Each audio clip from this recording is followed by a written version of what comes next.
حي على الصلاة.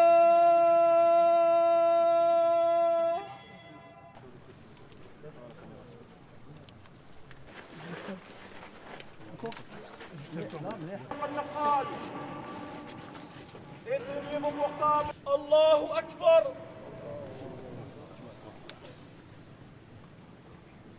Nous sommes, je pense que vous le savez tous, dans l'insécurité à Marseille. Malheureusement, avec tout ce qui se passe, c'est vraiment, je ne trouve même plus les mots pour mettre en confiance, on va dire, les personnes qui vivent à Marseille, avec tous les règlements de compte, etc. Et c'est Nassim, c'était quelqu'un qu'on connaissait, il était, franchement, c'est émouvant.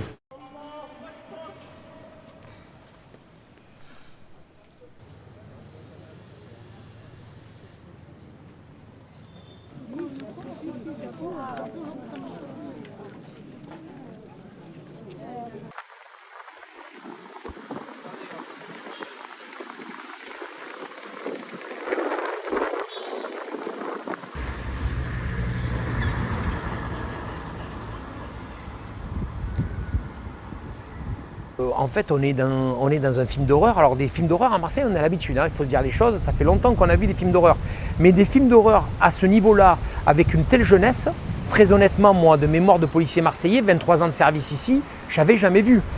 C'est complètement nouveau, je parle d'une époque peut-être que vous n'avez pas connue, mais l'époque de Zampa et Francis le Belge il y a 40 ou 50 ans, vous n'avez jamais eu de tueur à gages qui avait 14 ans, hein. Ça n'existait pas. C'était des tueurs à gages, c'était des hommes, des bonhommes qui savaient qui tuaient, ils savaient sur qui tirer. Je ne vous dis pas que c'était des enfants de cœur, hein, mais ils savaient ce qu'ils faisaient. Là aujourd'hui on a des gamins à qui vous mettez des armes de guerre entre les mains qui ont entre 14 et 16 ans.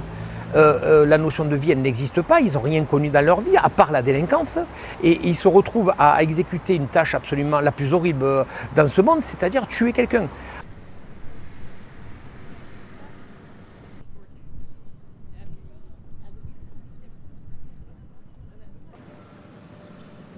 كاينه لا كونفيونس بيناتنا وي Voilà, la confiance. Je vais utiliser des propos très crus, mais fut un temps, à l'époque, quand j'étais beaucoup plus jeune et même avant moi, quand ce genre d'homicide se produisait, il y avait des codes, ça se faisait proprement. On tuait en pleine nuit, on brûlait pas les gens, on les laissait dans un coin, on mêlait pas la famille. Aujourd'hui, il n'y a plus de code, aujourd'hui, il n'y a plus aucun respect.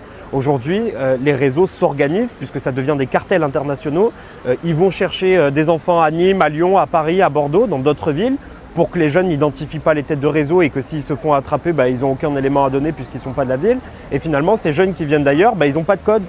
À chaque fois, c'est le même profil, quoi. À chaque fois, c'est des jeunes qui ont subi des traumatismes, des jeunes qui ne sont plus scolarisés, des jeunes qui se sentent rejetés par la société aussi. Et moi, ça, j'en suis convaincu.